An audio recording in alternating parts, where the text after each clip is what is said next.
Salvini torna il percorso dell'accoglienza diffusa per i migranti. Il sindaco di Treviso e il presidente ANCI Veneto Conte. Abbiamo già dato il sottosegretario Variati. I sindaci contrari si tolgono il cappello da leghisti. Minacciano di far saltare il palazzo dove vivono con bombole di gas. Momenti di paura a Feltre. 2 giovani ubriachi bloccati dopo 5 ore di trattative con le forze dell'ordine. Caccia ai banditi che hanno aggredito e picchiato 2 anziani coniugi in casa a Carano San Marco. L'82enne Renzo Durante dimesso dall'ospedale ma ancora sconvolto. Mascherine obbligatorie all'aperto nel DPCM, contenute anche le eccezioni dei bambini sotto i 6 anni, a chi fa attività motorie, chi va in bici o in moto, chi passeggia in luoghi isolati. Scuola e trasporto, restano i problemi. Studenti in piazza Vicenza stamane per ribadire le difficoltà di questo inizio anno scolastico.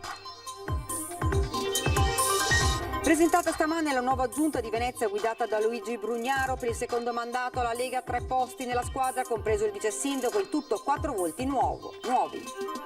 Il 9 ottobre saranno 57 anni dalla tragedia del Vajont che cancellò 1910 vite. Nel giorno del ricordo alle 21:15 vi riproporremo L'eco del fango, il nostro documentario sulla catastrofe che nessuno può dimenticare.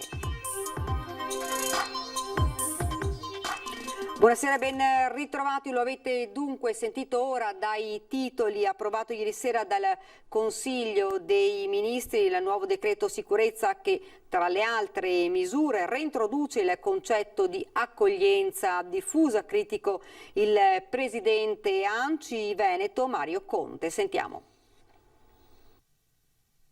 Io credo che la città di Treviso abbia già dato, tra l'altro siamo stati nei titoli di tutti i media nazionali proprio per un episodio negativo legato proprio alla presenza dei richiedenti asilo, quindi credo che Treviso non sia più disponibile da questo punto di vista. Parole chiare, quelle del sindaco di Treviso nonché presidente ANCI Veneto Mario Conte a proposito della reintroduzione con il decreto sicurezza approvato ieri sera in Consiglio dei Ministri dell'accoglienza diffusa sui territori comunali. Il governo ha di fatto annullato il cosiddetto decreto Salvini con un nuovo provvedimento che per quanto riguarda la gestione dei migranti vede il ritorno della protezione umanitaria, la possibilità di convertire in permesso di soggiorno per motivi di lavoro il permesso di soggiorno di protezione speciale e ancora vengono notevolmente ridotte le multe per le ONG e poi viene reintrodotto il divieto di respingimento ed espulsione in stati in cui lo straniero rischi di essere sottoposto a trattamenti inumani o degradanti e se ne vieta l'espulsione. Non ultimo, l'aspetto maggiormente destinato a far discutere, ovvero l'accoglienza diffusa con la creazione di piccoli centri in cui ospitare un numero ridotto di richiedenti asilo. Io francamente spero che non si ritorni come nel passato a vedere i richiedenti asilo stazionare nei parcheggi pubblici piuttosto che nei parchi cittadini. Con il ministro Salvini eravamo riusciti a riordinare, l'accoglienza diffusa è fallita proprio nel momento in cui in città governava il Partito Democratico, perché ricordo che 10 amministrazioni comunali, tutti a guida Partito Democratico, non erano riusciti a garantire 50 posti letto in oltre 2 anni di tempo. Quindi è un progetto al quale non credevano nemmeno coloro che l'avevano proposto. Come presidente ANCI Veneto, il sindaco Conte si dice pronto ad un confronto con il governo. Come presidente ANCI noi ci proporremo sempre collaborativi, costruttivi, se servirà anche critici. L'obiettivo di ANCI e dei sindaci è quello di tutelare e garantire la sicurezza nei nostri territori. Difende invece il nuovo decreto sottolineandone l'importanza e racchiudendo in 3 parole, umanità, legalità e sicurezza, i contenuti del provvedimento stesso, il sottosegretario all'interno Achille Variati, che lancia poi un messaggio chiaro ai sindaci. Un sindaco che dovesse accogliere 5-6 persone in una realtà che lui decide con una cooperativa e con i soldi che gli dà lo Stato, a quella comunità non succede assolutamente niente. Quindi io lo spero che i sindaci si tolgano il cappellino magari di leghista o di salviniano e facciano i sindaci nel vero senso della parola. Ma la gestione dell'immigrazione va affrontata a monte, dicono i sindaci trevigiani. Anche chi è a favore dell'accoglienza diffusa dice che servono regole precise. Lo Stato deve intervenire, deve risolvere, non può pensare che a un certo punto li deve distribuire nei territori e che i sindaci abbiano le capacità o gli immobili per soddisfare queste esigenze.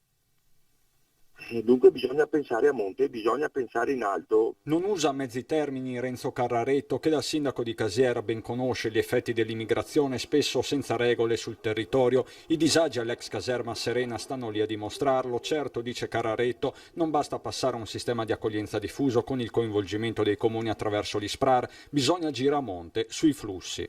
Il fatto di poter gestire la cosa nei territori e nei comuni con proporzionalmente il numero sia inaccettabile, perché nel sentire i vari concittadini, insomma, questo non lo accettano. Ma le posizioni dei sindaci, al di là dell'appartenenza politica e dei toni abbastanza simile, sbagliato scaricare sui comuni se non c'è una gestione più complessiva del fenomeno che non può prescindere da governo ed Europa. Che siano dei ghetti come sono state le caserme o che siano dei, diciamo così, ghetti diffusi, quando di fatto non c'è un'idea di come queste persone debbano essere gestite, di quale percorso queste persone debbano fare e soprattutto se per una volta l'Europa si dimostrasse davvero Europa. Favorevole all'accoglienza diffusa il sindaco di Silea, ma anche qui si pretende una visione che finora non c'è stata. Sì all'accoglienza diffusa, ma quando c'è un'organizzazione preventiva dietro, e no assolutamente alle concentrazioni, modello Serena, modello Zanussi, che creano solamente davvero un malessere nel territorio e un'impossibilità ad integrare queste persone.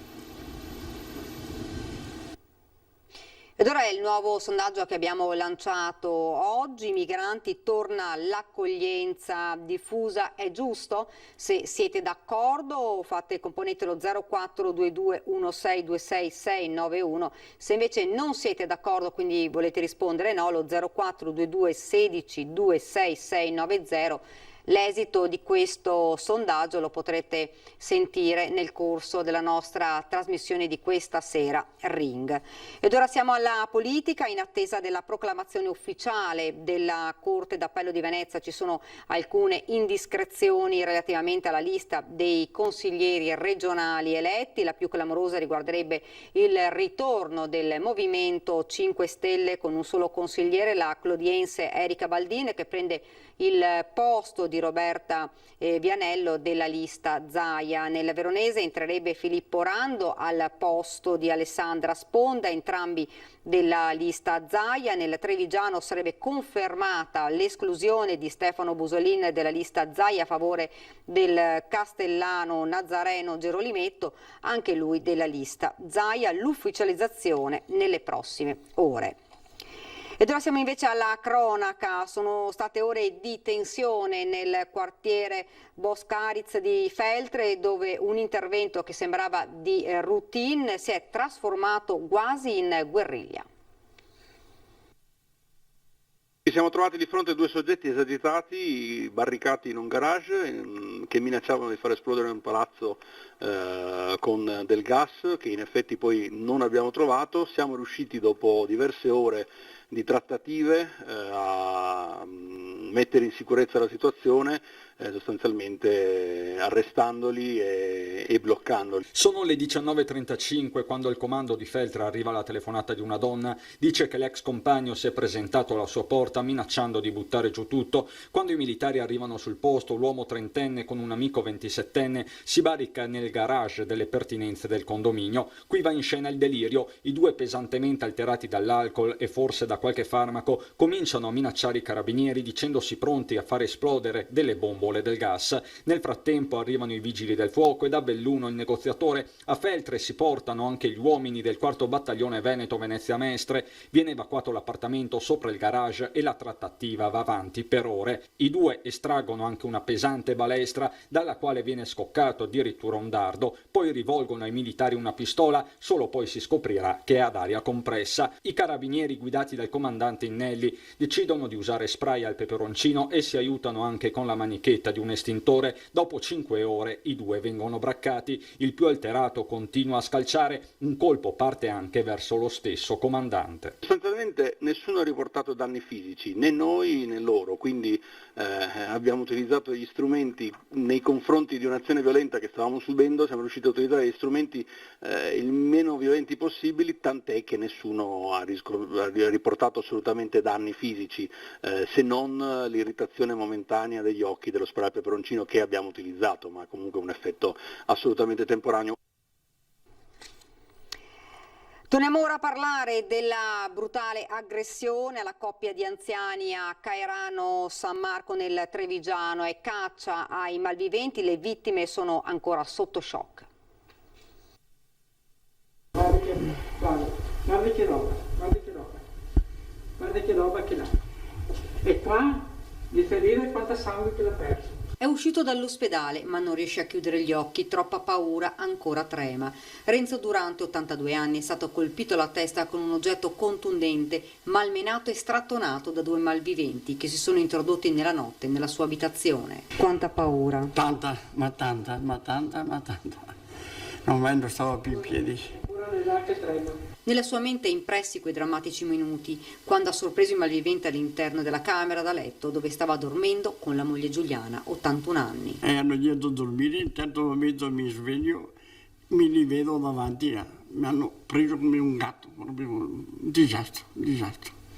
L'hanno subito colpita? Dopo poco col martello un colpito, dopo poco un altro colpo e il terzo sono riuscito a fermarlo, altrimenti mi davano un colpo e restavo là.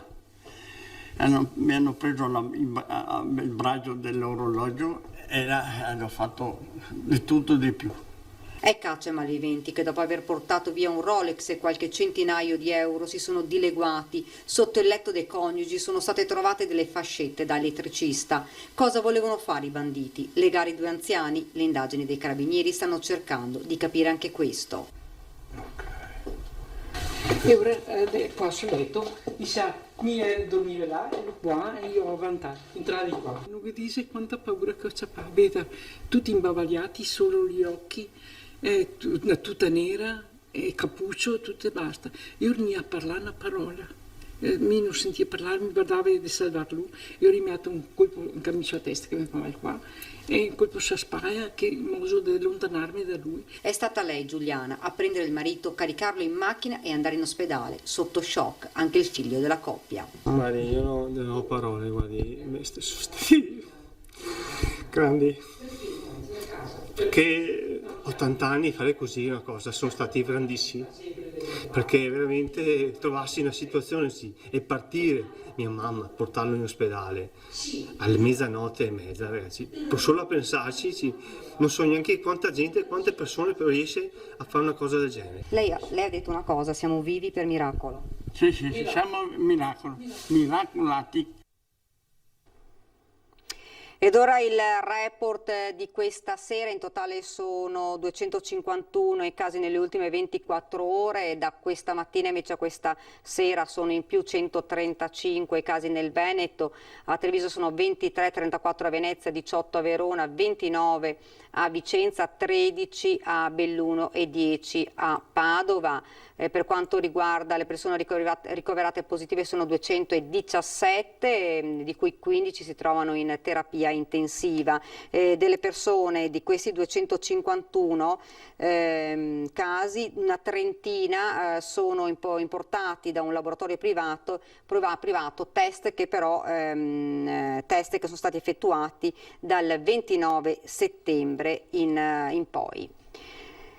E 15 studenti sono positivi al liceo Einstein di Piave di Sacco. Dopo il caso di un docente positivo, questa mattina un'equipe del distretto sociosanitario numero 3 Padova Piovese, formata da personale medico e infermieristico, si è recata presso l'istituto per effettuare tamponi rapidi attuando il protocollo predisposto venerdì scorso dalla Regione. 93 gli studenti che hanno effettuato il test per 3 classi. È scattato oggi e per i 14 giorni l'isolamento domiciliare. E l'azienda ULSS 9 Scaligera ha siglato un accordo con 5 medicine di gruppo del territorio, con 50 medici aderenti che assistono oltre 72.000 pazienti, cui saranno consegnati a test 50 test rapidi rivolti prioritariamente agli studenti e al personale scolastico. Alla presentazione è intervenuta in videoconferenza il governatore Luca Zaia. In Veneto ha detto: siamo pronti a cogliere l'opportunità della preziosa collaborazione volontaria sanitaria e dei medici di medicina generale, pediatri di libera scelta e a fornire loro gratuitamente i test rapidi antigenici da effettuare sui cittadini assistiti. Mi auguro, ha concluso, che l'approccio di squadra che oggi si vede a Verona si diffonda al più presto. C'è ancora qualcuno affezionato al test molecolare con il tampone che entra nel naso per 10 centimetri, ma noi seguiamo l'evoluzione delle scoperte e della scienza, anche perché di fronte, non molto lontano, abbiamo la prospettiva del test salivare. In Veneto tutto si muove nella direzione del test in autosomministrazione. E dunque mascherine obbligatorie all'aperto, e questo è uno dei temi proprio di queste ore in vista dell'adozione del nuovo DPCM. A promuovere la misura il primario del reparto di malattie infettive di Treviso, che scatta una fotografia aggiornata al virus. Noi nel DPCM che ci accingiamo ad adottare valutiamo l'estensione dell'obbligo dell'utilizzo delle mascherine anche all'aperto. La strada è tracciata, manca solo l'ufficialità del Consiglio dei Ministri. Questione di ore quindi, e l'obbligo di mascherina all'aperto diventerà contingente su tutto il territorio nazionale. Nessuna regione potrà derogare. Dall'obbligo sono esclusi i bambini sotto i 6 anni, chi fa attività motoria, chi va in bici o in moto, chi fa l'orto o passeggia in luoghi isolati come il bosco, nonché tutti i soggetti con patologie e disabilità non compatibili con l'uso del dispositivo. Si conferma poi che non ci sarà alcun coprifuoco per bar e locali. La misura viene promossa dal direttore del reparto di malattie infettive al Cafoncello di Treviso, che parte con un esempio concreto. Io dico solamente che in ospedale l'utilizzo sistematico della mascherina e il lavaggio delle mani ha permesso di controllare in maniera adeguata la diffusione della malattia.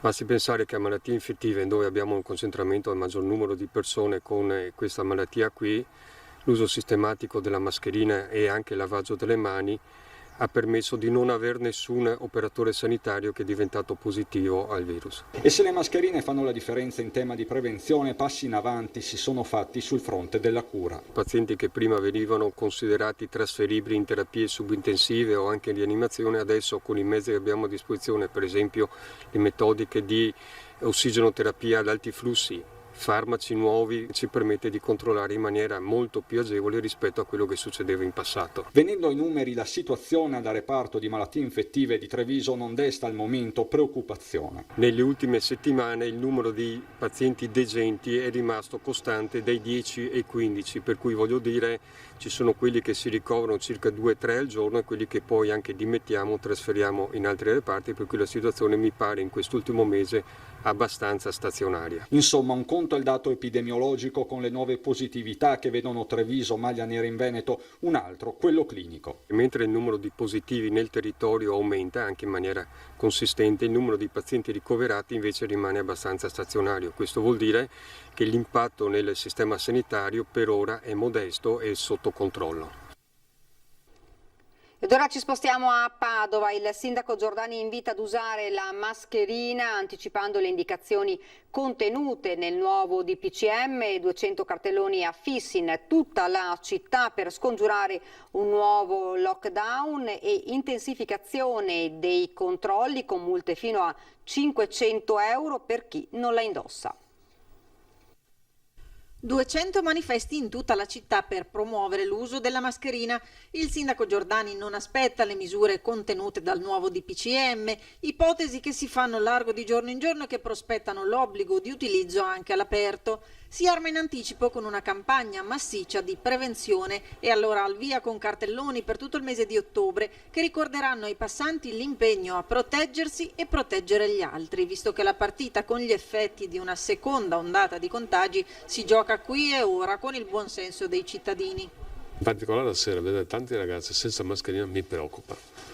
Con gli sforzi che abbiamo fatto, col tempo che abbiamo dedicato veramente sotto tutti gli aspetti, non voglio neanche pensare che torniamo indietro a un lockdown. Vediamo cosa fa il governo. Se il governo non farà quello che si dice faranno da mercoledì, attueremo noi, non in maniera diffusa ma in maniera puntuale, solo in alcune zone, di fronte alle scuole, di fronte ai bar, senza esagerare, ma non con atteggiamenti vessatori. È un piccolo gesto, un piccolo sacrificio, facciamolo tutti, è una cosa indispensabile. Intanto i controlli si fanno più intensi, specie dentro agli autobus, davanti all'uscita delle scuole, alle fermate e nei luoghi della movida dove gli assembramenti sono più frequenti. Chi viene beccato senza indossare la mascherina rischia una multa elevata. E devo dire che negli ultimi 10 giorni non abbiamo riscontrato irregolarità. Quelli che sono totalmente sprovvisti vengono fatti scendere e sanzionati con 533 euro nel caso dell'autobus, che è ridotto a 370 euro circa se pagati entro i 5 giorni. Pattuglie fisse e anti-affollamenti presenti ogni sera. È una lotta un po' impari, perché in tali sere si parla di migliaia di persone, chiaramente le 3-4 pattuglie fanno tutto ciò che è loro possibile, però essere veramente incisivi in questo contesto, cioè l'essere veramente incisivi non deriva da un'attività repressiva, ma da un'attività di sensibilizzazione e di informazione che deve essere fatta necessariamente in via preventiva, sia tra gli esercenti che tra gli stessi avventori. Infine controlli sul rispetto dell'isolamento obbligatorio. Al momento sono un centinaio i soggetti pizzicati. E dunque l'avete sentito, si va verso la reintroduzione delle mascherine all'aria aperta. Ecco che cosa ne pensano i cittadini. Beh, credo che se ci sono tante persone, anche se si è all'aperto, sia una buona cosa tenerla addosso, cioè alla fine ne va della nostra sicurezza, quindi lo facciamo per noi. Servono le mascherine, bisogna che le mettiamo tutti quanti, per rispetto l'uno dell'altro. Io credo che non ci sia niente di strano, se c'è questa necessità, questa utilità per il bene comune, credo che il sindaco faccia bene a farci mettere la mascherina, magari anche tirandola anche più su, perché sembrerebbe appunto che ci sia anche il ritorno di questa pandemia, per cui credo che se rientra nei poteri del sindaco, io come cittadino sono d'accordo. No, secondo me non è sbagliato, si dovrebbe utilizzare pure all'aperto. Io in questo momento non ce l'ho, però se i contagi aumentano non sarebbe male riproporre le mascherine. E se c'è tanto affollamento sì. Da quello che abbiamo visto anche sui notiziari, insomma, il contagio sta crescendo, quindi sì, la mascherina ci vorrebbe anche all'aperto. Sì, anche se ora non lo stiamo mettendo, però giustamente bisognerebbe farlo, quindi ora ce le mettiamo, giustamente. Ok. Ed ora a Vicenza, l'anno scolastico è cominciato, ma molti dei problemi legati alla scuola non sono stati risolti a partire proprio dai trasporti, lo sottolineano gli studenti che sono scesi in piazza. Noi non accettiamo di rischiare di ammalarci per la situazione. Di fatto abbiamo autobus pieni ben oltre l'80% di capienza che dovrebbe essere prevista, abbiamo autobus in ritardo, autobus che a volte non passano, è successo anche negli anni scorsi, non è un problema che è scoppiato adesso con il Covid, era già pregresso. Il tema dei trasporti è al centro del dibattito degli studenti medi che oggi hanno manifestato in piazza Matteotti. Un sit-in obbligato, vista l'esigenza di non creare assembramenti. I ragazzi hanno condiviso pubblicamente le proprie difficoltà nella scuola al tempo del Covid, a partire dal come raggiungerla.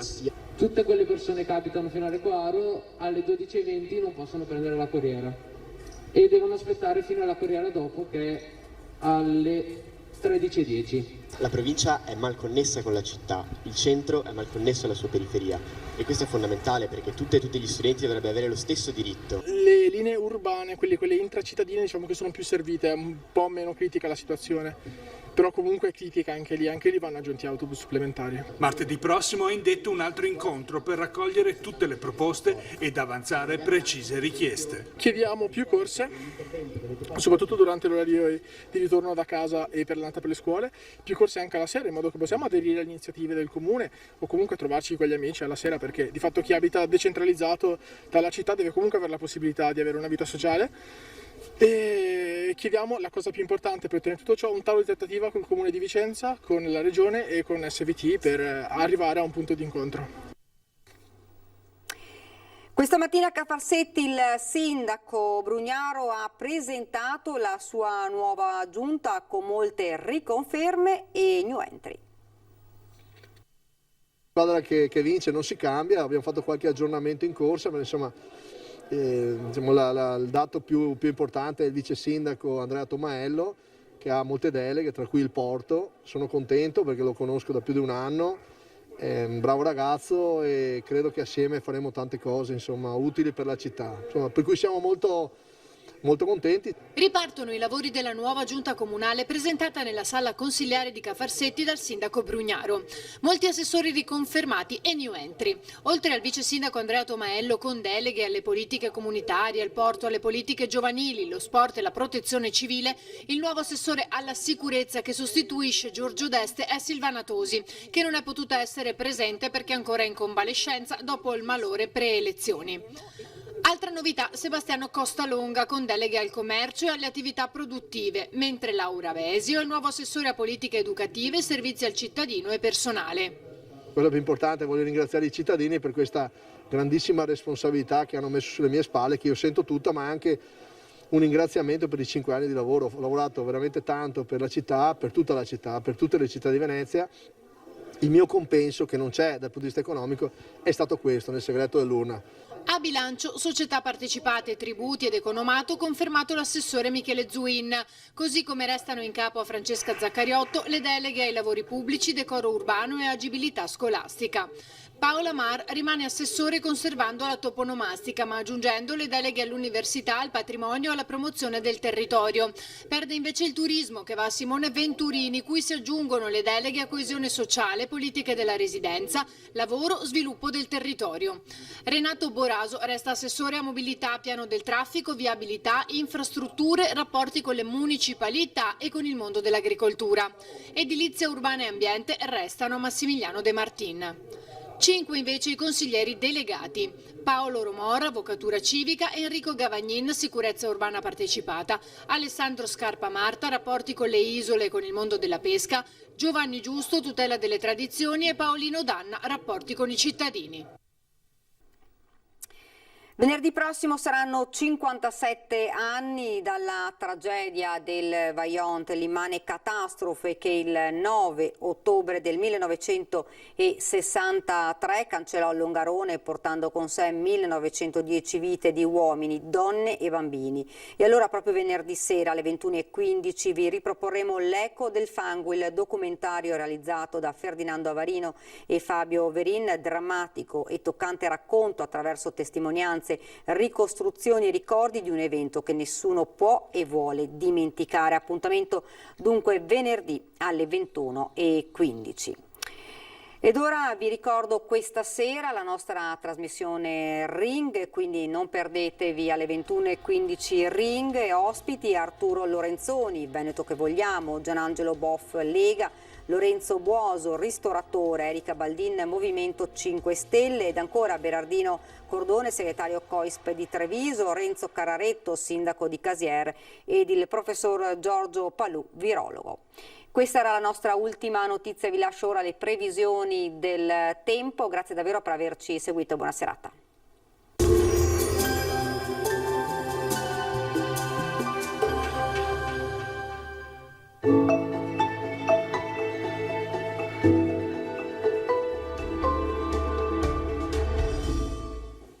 Benvenuti al Meteo. Situazione in prevalenza buona, anche se una perturbazione in transito al centro-sud causerà qualche nota instabile anche al nord-est. Nel dettaglio sul Veneto, la giornata di mercoledì 7 ottobre vedrà un'alternanza di nuvole e rasserenamenti. Al pomeriggio saranno possibili delle piogge sui rilievi, localmente fin sulle pianure, ma entro la sera la situazione tenderà a ristabilirsi. Temperature ancora stazionarie, minime tra gli 8 e i 13 gradi, massime invece tra i 18 e i 22 gradi all'incirca. Ci spostiamo ora sul Friuli Venezia Giulia, qui invece avremo qualche rovescio in più, specie nella prima parte di giornata, poi generale miglioramento. Temperature minime fino a 13 gradi, massime invece sui 19-20 gradi. Infine uno sguardo alla situazione del Trentino Alto Adige, ampio soleggiamento salvo per isolati temporali possibili sui settori alpini di confine. Temperature minime sugli 8-9 gradi, massime in calo fino a 19 gradi all'incirca. Dal meteo di Antena 3 per ora è tutto, grazie per l'attenzione, arrivederci.